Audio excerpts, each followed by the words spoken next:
Hey guys, how are y'all doing? This is another update video for you guys because I thought that was a pretty good idea. We've got quite a delay in the videos. The last video that's on there is from, I think, the day before I went to Oslo. The first time I went to Oslo, I've been there 2 times right now already over the past month. So yeah, right now, where am I?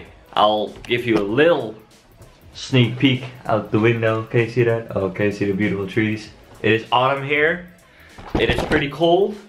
It is in Sweden, and it is the capital of Sweden. I am in Stockholm, Sweden at the moment, in my Airbnb apartment. Yes, and that's a new thing that I actually discovered, Airbnb.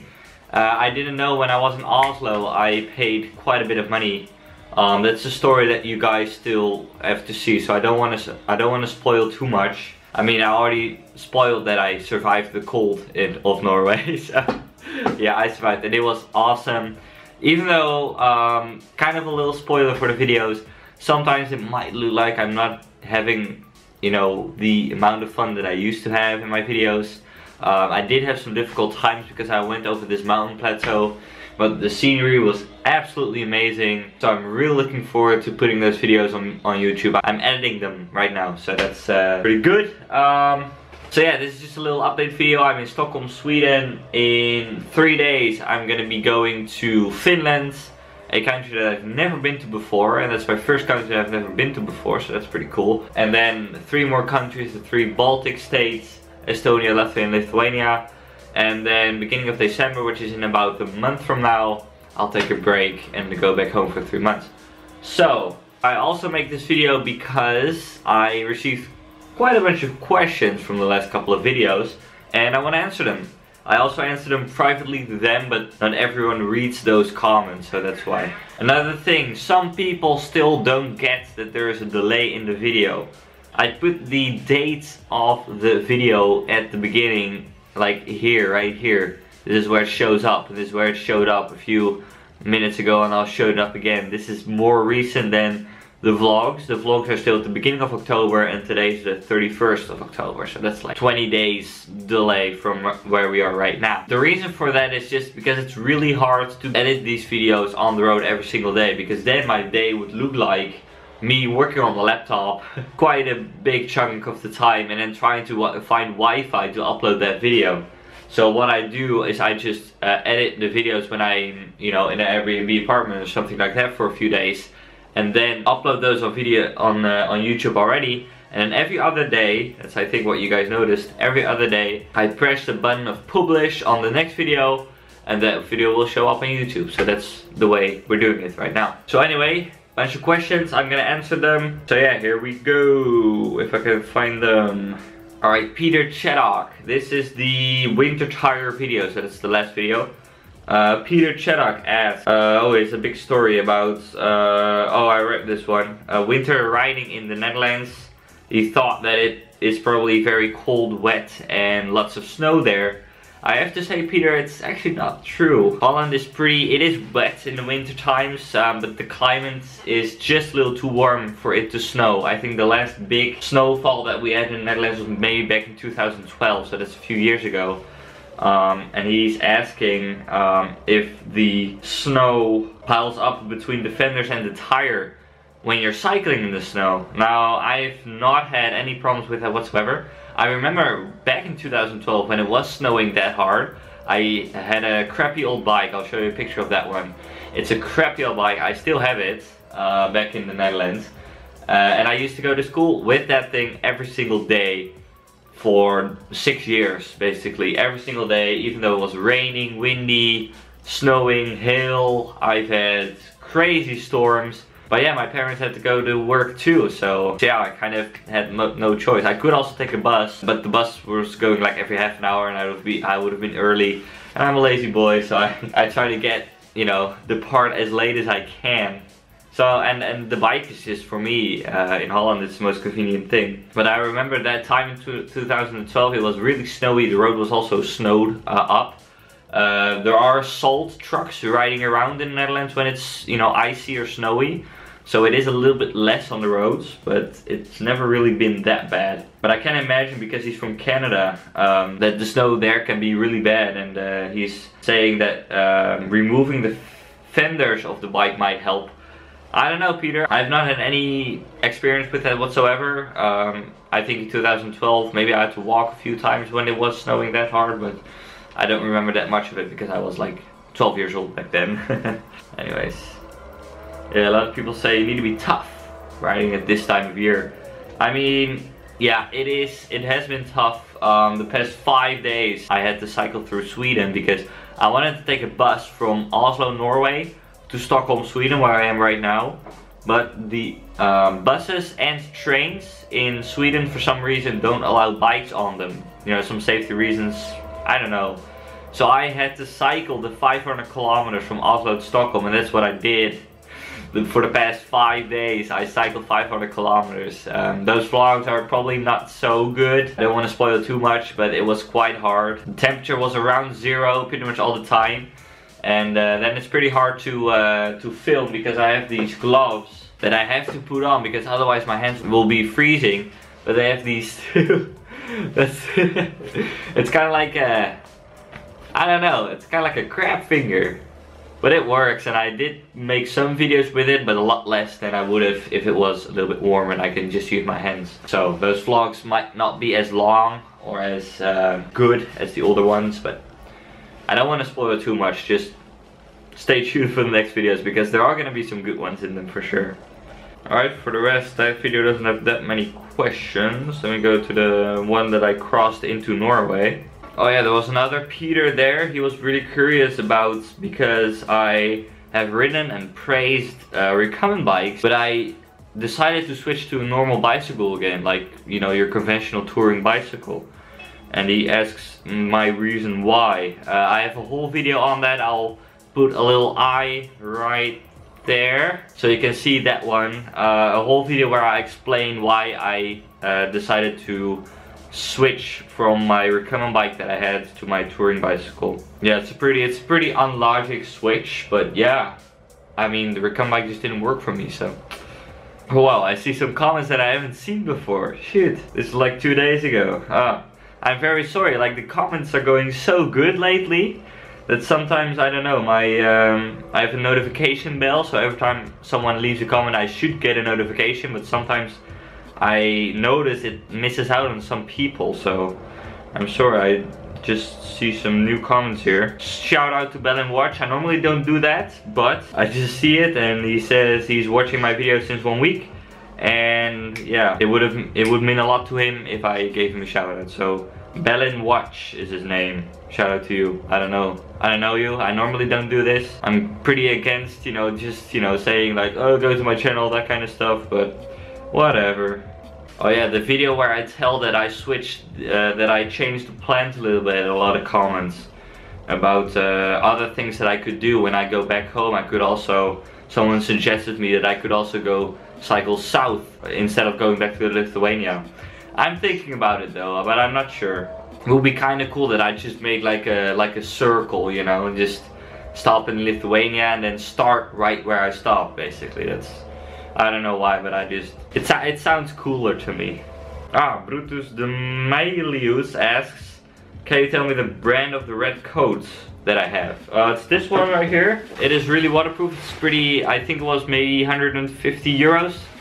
I bought it in the Netherlands, and it is from Vaux. It's from the French brand Vaux.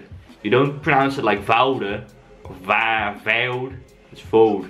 It's French. Vaux. Paul Hab asks, what are the names of the app with maps you're using? Okay, so one more time, guys.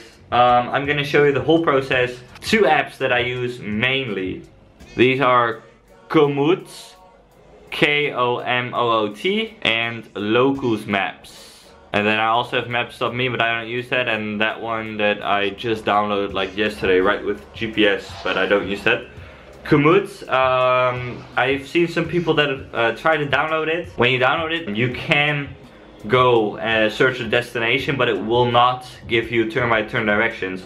You have to pay your bundle from where you are, or the whole world, and I think the whole world normal price is 30 euros or 30 whatever currency. I think also 30 pounds. But what I had when I bought it, it gave me a discount of 10 bucks, so I just paid 20 euros for it, and now I have turn-by-turn direction wherever I go. and it just basically works like this. So you go to Stockholm Central, for example. So that's where I'm gonna go, and then I click navigation.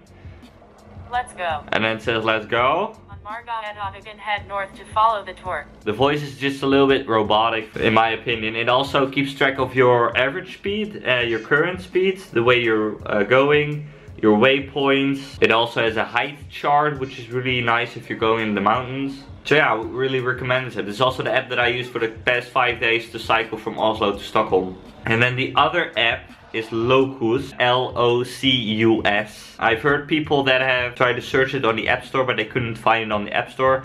I have a Samsung phone, so I don't know about that. And if you can find it on the App Store, I'm sorry, because I got it from the Google Play Store and they did have it. So yeah, when you start off, you don't have any maps. You have to go to the website openandromaps.org, and then it kind of looks like this, and then you can type in I want English, and then you go to the menu.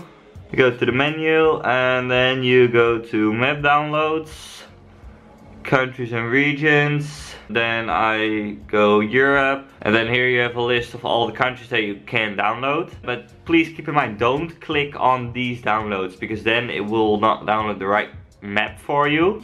You go to, for example, I want to download Belarus.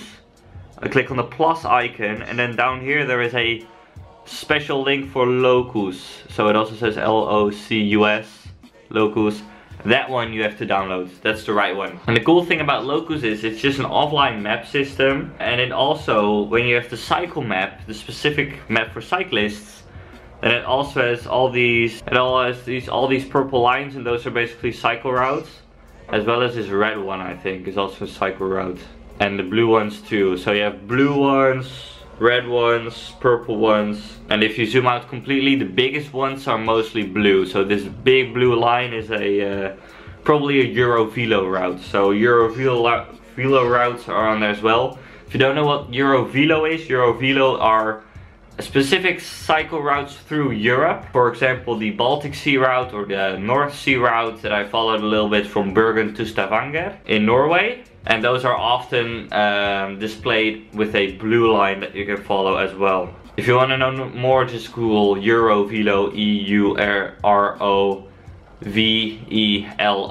routes or something like that. If you go to Europe, I would recommend following one of these routes, because those are specially selected for bicycle tourists and that kind of stuff. So that's good. Another question from Peter Chaddock. How do you prevent any parts of the bike to rust? Well, the only thing I really do, like kind of semi-daily maintenance, is lubing the chain. So I just have some chain lube, and I put it on the chain, and then I roll the chain maybe 3 or 4 times for rotations. Then I let that sit for about 5 minutes, and then I have a little rag that I go through the chain again to clean it completely.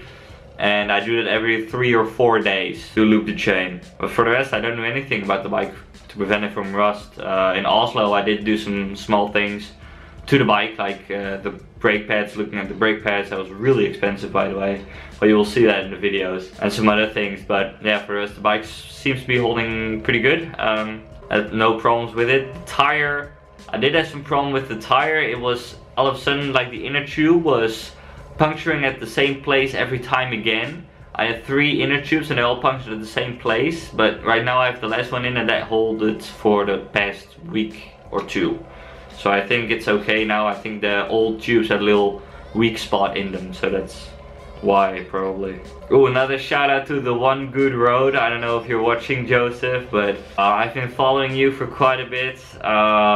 Really like your videos. You sent me a message on Instagram a couple days ago, and we chatted for a little bit. It's awesome. Like, I've been watching your videos for pretty long, and I really like your videos. So shout out to you. If you don't know who it is, the One Good Road. He's cycling pretty much around the world. Right now he's not having the best of luck. His bike got run over by a truck. So yeah, he's right now I think a little bit stationary. But yeah, shout out to him. He's an awesome guy. I would love to meet up with you sometime. We have to meet up sometime. Ooh, a nice question from Emmanuel Campaneers. It's from older video.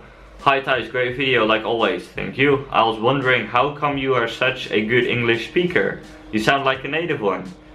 That's a big compliment. Thank you very much. I'm actually not native in English. I'm native in Dutch, and I think I started learning English when I was maybe 11 years old. I think when I went to high school in Holland, I really started learning English a bit more. And I think since I was maybe 14 years old, I started watching English YouTube videos, and I did that like big time. Like whenever I was home, I didn't have to go to school, I was watching YouTube videos, like pretty much basically all vlogs. Some notable channels are Live Each Day that I really like to follow right now. I don't follow him as much anymore, but I used to really like following him. Fun for Louis I really liked, and some other people. Yeah, and I think that way my English got better and better and better, and yeah, that's how I came to be this way. I also had another YouTube channel. I will make a separate video about my YouTube past. I used to have another YouTube channel with completely different videos, like completely different. If you want to take a look, Tice Domino, there were domino videos. So I just put up dominoes and I topple them. Like Domino Day. I don't know if you remember Domino Day. That's basically what I did in my room back like, I think like 3 years ago or something. And yeah, I also got quite a bit of other domino fans and domino builders from other countries that I had some contact with. And that way I could practice my English as well. Yeah, I made some good videos there. I also had one video that kind of went viral, like 13,000 views. It's pretty good. So if you want to take a look at that, Tice Domino. So it's the same Tice as TravelingTice, but then Domino after it. So look it up if you want. There are also some people that say that I start to resemble Darren Af from Bicycle Touring Pro. Honestly, I watch his videos. I like his channel a lot. I'm subscribed. But I try to be myself as much as I can. But yeah, maybe it's also like I happen to be in the same place that he cycled in, so you know, the environment's kind of the same, and maybe we kind of have the same experience, so that way I might resemble his videos. But no, I try to give it my own touch. I try to be myself, so yeah, I don't try to copy him. Oh, Phil John, I totally forgot. I was gonna weigh how much I brought on the trip, because I have no idea, honestly. I always say it's around 40 kilos, but I don't think... Maybe when I leave this place, I might, you know, start packing everything up and then I'll weigh all of my stuff. But I honestly have no idea how much stuff I actually bring. But yeah, I'll give you the answer for that one. So that's about all I could find on my phone. Thank you guys so much for watching this video. Hope you guys enjoyed. I'm gonna get back to work. I've got some work to do. Oh yeah, one more thing I wanted to say. My mom right now is at Schiphol Airport in Amsterdam. And she is coming my way. So tonight she'll land in Stockholm. I'll pick her up and she'll be here for 2 days, which is amazing. Great surprise. We're gonna go sightseeing around the city a little bit, and yeah, I think we're gonna have a good time. So anyways, thank you guys so much for watching this video. Please give it a like if you liked it. Please leave a comment down below. Please subscribe if you haven't already, and I will see you guys in the next vlog. Goodbye.